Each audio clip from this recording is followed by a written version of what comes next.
క్రీస్తు ప్రభునందు ప్రియ సహోదరి సహోదరులారా, మనము ఆగమన కాలంలో 4వ ఆదివారంలో ఉన్నాం. ఈనాటి దివ్య గ్రంథ పఠనాలను మనం చూసినప్పుడు మొదటి పఠనం మేకా గ్రంథం 5వ అధ్యాయం 1వ వచనం నుంచి 4వ వచనం వరకు, సువిశేషం లోకా శుభవార్త 1వ అధ్యాయం 39వ వచనం నుంచి 45వ వచనం వరకు మనం ఆలకించాం. మీకా ప్రవక్త క్రీస్తు పూర్వం 8వ శతాబ్దపు మధ్యకాలంలో తన ప్రవచనాలను చెప్పినట్లుగా మనం చూస్తూ ఉన్నాం. ఆనాడు దేవుని చేత ఎన్నుకోబడినటువంటి ఇశ్రాయేలీల మధ్య నెలకొని ఉన్నటువంటి అన్యాయాన్ని అతడు స్పష్టంగా చూపించి దానిని ఖండించాడు. మరి ముఖ్యంగా ధనవంతులు అంతకంతకు ధనవంతులు అవ్వడం, పేదలు అంతకంతకి పేదవారిగా మారిపోవడం, ఈ పేదలను ధనవంతులు వ్యాపారంలోనూ ఇంకా ఇతర పనుల్లోనూ దోచుకోవడం చూచి మేకా ఈ అన్యాయాన్ని ఖండిస్తూ దేవుడు మీ విషయంలో చాలా అసంతృప్తిగా ఉన్నాడన్న విషయాన్ని దేవుని చేత ఎన్నుకోబడిన ప్రజలకు ప్రవచించాడు. దేవుడు వారి మీద గుర్రుగా ఉన్న రానున్న కాలంలో తమ వారసులను దేవుడు రక్షిస్తాడని, వారికి ఒక నూతనమైన రాజ్యాన్ని స్థాపిస్తాడని, స్వయంగా దేవుడే వారి మధ్యకు మంచి కాపరిగాను రాజుగాను విచ్చేసి వారిని సురక్షితంగా సంరక్షించి నీతి న్యాయాలతో కూడిన ఆ రాజ్యంలో వారిని సంతోషించేలా చేస్తాడని మీకా ప్రవక్త ప్రవచించిన ఈ ప్రవచనాన్ని మనం ఈనాడు ఆలకిస్తూ ఉన్నాం. చాలామంది ప్రవక్తలు ఈ విధంగా మెస్సయ్య రాక కోసం ముందుగానే తెలియపరచినప్పటికీ మీకా తెలియపరిచినంత స్పష్టంగా వేరే ప్రవక్తలు తెలియపరచకుండా ఉండడాన్ని మనం చూస్తూ ఉన్నాం. మీకా చాలా స్పష్టంగా ఈ విషయాన్ని మనకు వెల్లడి చేశాడు. మనం ఈనాటి మొదటి పట్టణాన్ని చూసినప్పుడు ఎఫ్రాతా అని పిలుస్తూ ఉన్నాడు. ఎఫ్రాతా అనేది యోధా గోత్రములో ఒక కుటుంబము. అయితే ఈ కుటుంబం నివసించేటటువంటి ఆ పట్టణాన్ని ఎఫ్రాతా అని పిలిచారు. తరువాత కాలంలో అది బెత్లెహేముగా మారింది. బెత్లెహేము అంటే రొట్టెల నిలయము అని అర్థము. ఈ బెత్లెహేము నుండి యోధ ప్రజలని ఎంతో అద్భుతంగా సురక్షితంగా సుభిక్షంగా పరిపాలించిన పేరు గణించినటువంటి గొప్ప రాజైన దావీదు జన్మించడాన్ని, అతడు ఈ యోధా ఎఫ్రాతా కుటుంబం నుండే వచ్చి ఇశ్రాయేలీలను పరిపాలించడాన్ని పేరు గణించడాన్ని మనం చూస్తూ ఉన్నాం. అయితే ఈ ఎఫ్రాతా ఈ బెత్లెహేము నుండే నిజమైనటువంటి రాజు మంచి కాపరి రానయ్యున్నాడని, అతడు దైవ కుమారుడని, అతని రాజ్యానికి అంతమే లేని రాజ్యస్థాపన చేస్తాడని, అతడు వచ్చి నీతి న్యాయాలను నెలకొల్పుతాడని, ఈ అన్యాయాన్ని అక్రమాన్ని ఖండించి మానవాళిని దేవునికి దగ్గర చేసి మానవాళిని దైవత్వంతో నింపుతాడని, ఆ రోజులు రానయ్యున్నవని చెప్పి మీకా ప్రవక్త ప్రవచించడాన్ని మనం ఈ మొదటి పట్టణంలో ఆలకిస్తూ ఉన్నాం. అతడు రాజులకు రారాజు, అనాది నుండి ఉన్నవాడు కాబట్టి అతని రాజ్యము శాశ్వతమైందై ఉంటుందని చెప్పి మీకా ప్రవచించాడు. ఆయన కాలంలో అన్ని జాతుల ప్రజలు పోగు చేయబడతారని, అన్ని దిక్కుల నుండి దేవుని చేత ఎన్నుకోబడిన ప్రజలు పోగు చేయబడతారని, ఈ విధంగా ఒక నూతనమైనటువంటి జాతిని అతడు స్థాపిస్తాడని, పూర్వం దేవుడు ఇశ్రాయేలీలను మాత్రమే ఎన్నుకున్నట్లుగా మనం చూసిన తర్వాత ఆ మెస్సయ్య కాలంలో ఆ దావీదు వంశం నుంచి ఆ ఎఫ్రాతా నుంచి వచ్చేటటువంటి ఆ లోకరక్షకుని కాలంలో అతడు స్థాపించే రాజ్యంలో అన్ని జాతుల ప్రజలు, అన్ని ప్రాంతాల ప్రజలు, అన్ని భాషల ప్రజలు ఆ రాజ్యంలో స్థానాన్ని పొందుతారని చెప్పి మీకా ప్రవచించాడు.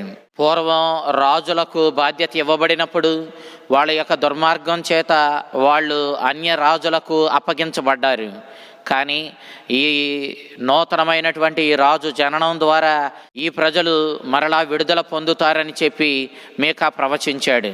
ఇదిగో కన్యక సిద్ధంగా ఉంది, బిడ్డకు జన్మనిచ్చే స్త్రీ సిద్ధంగా ఉందంటూ మీకా చెప్పిన ఈ ప్రవచనం పూర్వం యెషయా ప్రవక్త 7వ అధ్యాయం 14వ వచనంలో చెప్పినట్లు కన్యక గర్భము ధరించి కుమారుని కనును అని చెప్పిన ఆ ప్రవచనానికి దగ్గరగా ఉంటుంది. యెషయా ప్రవక్త ఈ ప్రవచనాన్ని స్పష్టంగా తెలుసుకుని ఉన్నటువంటి యూదులు మీకా చెప్పినటువంటి ఈ ప్రవచనాన్ని చాలా స్పష్టంగా అర్థం చేసుకోగలిగారు. ఆ దేవుని చేత ఎన్నిక చేయబడిన స్త్రీ ద్వారా జన్మించినటువంటి అతడు ఆ మెస్సయ్య మానవాళిని పరిపాలించే నిజమైన పాలకుడు, నిజమైన రాజులకు రారాజు, నిజమైన రక్షకుడు. అతడు స్థాపించే ఆ నూతన రాజ్యంలో శాంతి నెలకొని ఉంటుంది. అన్ని జాతులు ఆ యొక్క రాజ్యానికి ఆహ్వానించబడతాయి. ఈ రాజ్యాన్ని అతడు స్థాపించడానికే ఈ లోకానికి వస్తూ ఉన్నాడని చెప్పి మీకా ప్రవక్త ప్రవచించాడు. అతని రాజ్యంలోనికి అన్ని తెగల, అన్ని ప్రాంతాల ప్రజలు, ఒక ఇశ్రాయేలీయులు మాత్రమే కాకుండా అందరూ, అన్ని జాతుల ప్రజలు ఆహ్వానించబడతారని, అతని రాజ్యము విశ్వజనీనమైన రాజ్యమని, అన్ని జాతులు ఆహ్వానించబడిన ఆ రాజ్యము దేవుని మీద ప్రేమ, సహోదర ప్రేమ అనే నియమం మీద నిర్మించబడి ఉంటుందని, ఇక ఆ రాజ్యానికి అంతమే ఉండదని మీకా ప్రవక్త ప్రవచించడాన్ని మనం మొదటి పట్టణంలో ఆలకిస్తూ ఉన్నాం. ఇక సువిశేషానికి వచ్చినప్పుడు లోకా శుభవార్త 1వ అధ్యాయం 39వ వచనం నుంచి 45వ వచనం వరకు మనం చూసినప్పుడు అప్పటికే గబ్రియేలు దేవదూత మరియమాతకు మంగళవార్తను చెప్పిందని లోక మనకు తెలియచేశాడు. మంగళవార్తను చెప్పినప్పుడు మరియమాత నేను పురుషునితో సంబంధం కలిగి ఉండకుండా ఏ విధంగా జన్మనివ్వగలుగుతానని చెప్పి దూతను ప్రశ్నించింది. ఆ ప్రశ్నకు దేవదూత ఇదిగో దేవునికి అసాధ్యమైంది ఏమీ లేదు అంటూ, ఎలిజబెత్తమ్మను చూడుము, నీ చుట్టమే కదా, ఆమె గొడ్రాలయుండి కూడా తన వృద్ధాప్యంలో ఈనాడు దైవశక్తితో గర్భాన్ని ధరించింది అని చెప్పి, ఇక దేవునికి అసాధ్యమైందంటూ ఏమీ లేదని చెప్పి గబ్రియేలుడు మరియమాతకు తెలియజేశాడు. మరియమాత ఈ విధంగా ప్రశ్నించినప్పుడు మనం మరియమాత దేవుని యొక్క సంకల్పాన్ని, శక్తిని శంకించింది అని భావించడానికి అవకాశం ఉంది.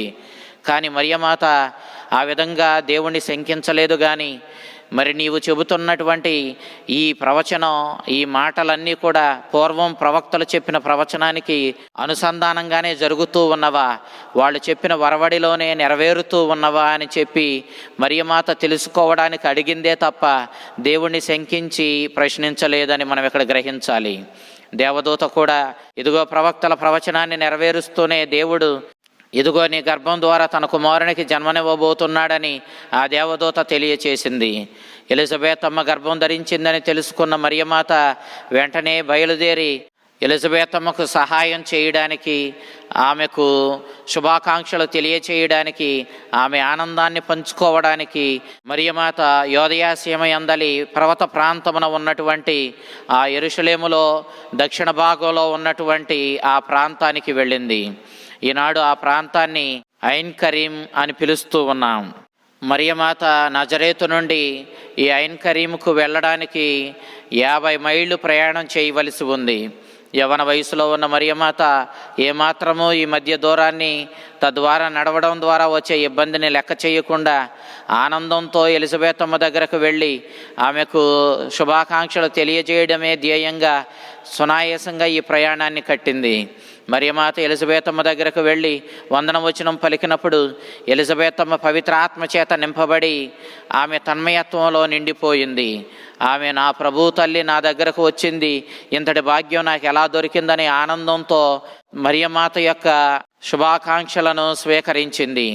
అయితే మరియమాత దేవుని తల్లి అంటూ ఎలిజబెతమ్మ పలకడాన్ని మనం ఇక్కడ చూస్తూ ఉన్నాం. పవిత్రాత్మ చేత ఆవరింపబడినటువంటి ఎలిజబెతమ్మ తన దగ్గరకు వచ్చింది స్వయంగా దేవుని తల్లి అని. ఆ దేవుడు, ఆ ప్రభువే ఆమె గర్భంలో రూపుదిద్దుకుంటున్నాడన్న సత్యాన్ని వెల్లడి చేశాడు.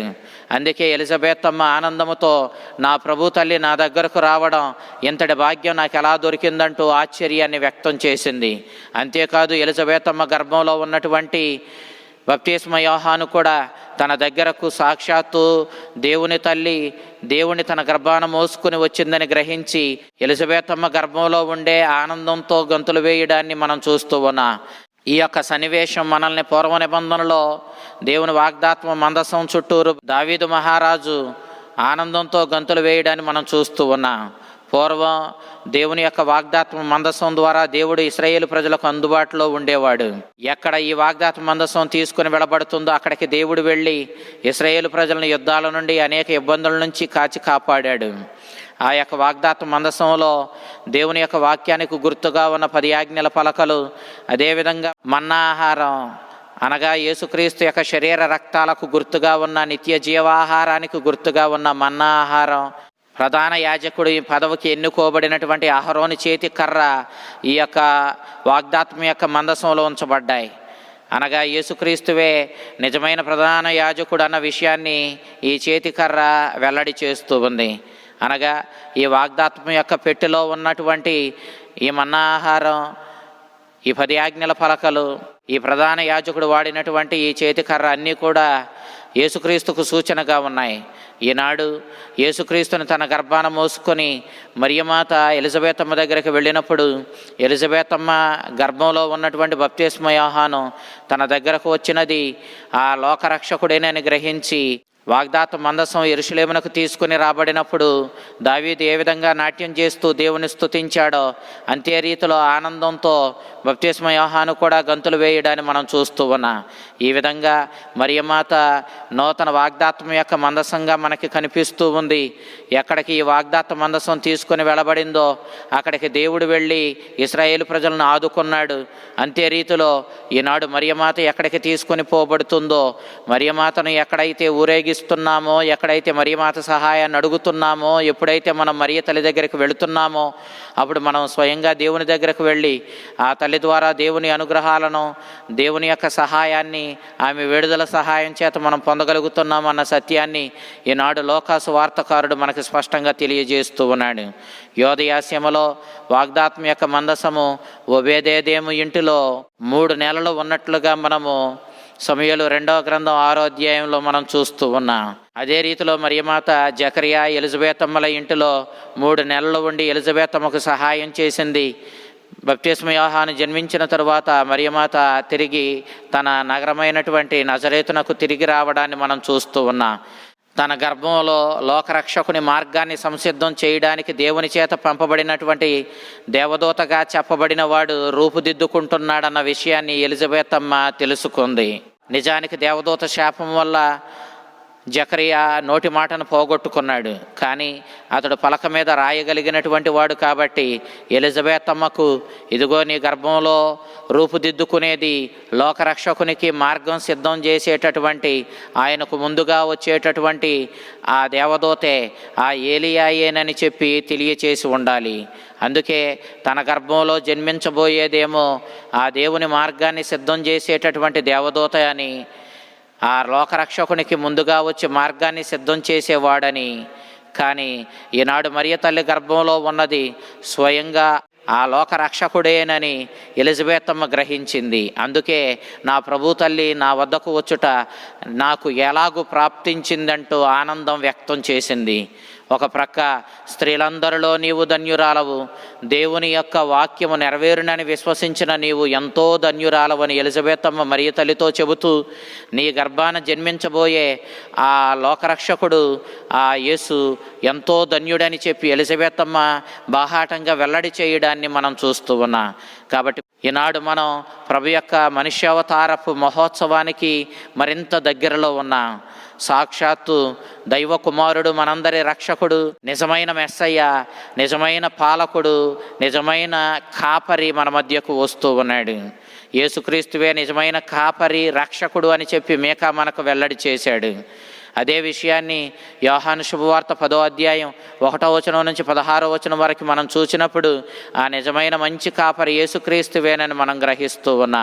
మనందరినీ రక్షించడానికి, మనల్ని అందరినీ నడిపించి ఆ దేవుని సన్నిధికి చేర్చడానికి, దేవుని బిడలుగా మార్చి మనల్ని దైవత్వంతో నింపడానికి ఆ లోకరక్షకుడు జన్మిస్తున్నాడన్న విషయాన్ని ఎలిజబెతమ్మ గర్భమందలి యోహాను గ్రహించి ఆనందించినట్లుగా మనం కూడా ఆనందిస్తూ ఆ ప్రభు యొక్క రాక కోసం సంసిద్ధులమవుతూ మనల్ని మనం నీతి న్యాయాలతో కూడినటువంటి జీవితాలకు మరల్చుకుందాం. తద్వారా ఈ నీతి న్యాయాలతో కూడినటువంటి జీవితం ద్వారా మనం సిద్ధపడి ఆ ప్రభు యొక్క రాక కోసం సంసిద్ధులమవుదాం. తద్వారా ఆయనకు మన జీవితంలో స్థానాన్ని ఇద్దాం, మన జీవితాలను ధన్యం చేసుకుందాం. ఆ విధంగా మనల్ని మనం తన రక్షణానుగ్రహాలతో నింపడానికి వస్తున్న ప్రభువుని స్వీకరించి మన జీవితాలను ధన్యం చేసుకునే ఆ అదృష్టాన్ని, ఆ దీవెనలను మనకివ్వమని ఆ ప్రభువుని అడుగుదాం. ఆ చల్లని ప్రభు, ఆ దివ్య బాలయేసు మిమ్మల్ని, మీ కుటుంబాలను దీవించి కాచి కాపాడునుగాక. ఆమెన్.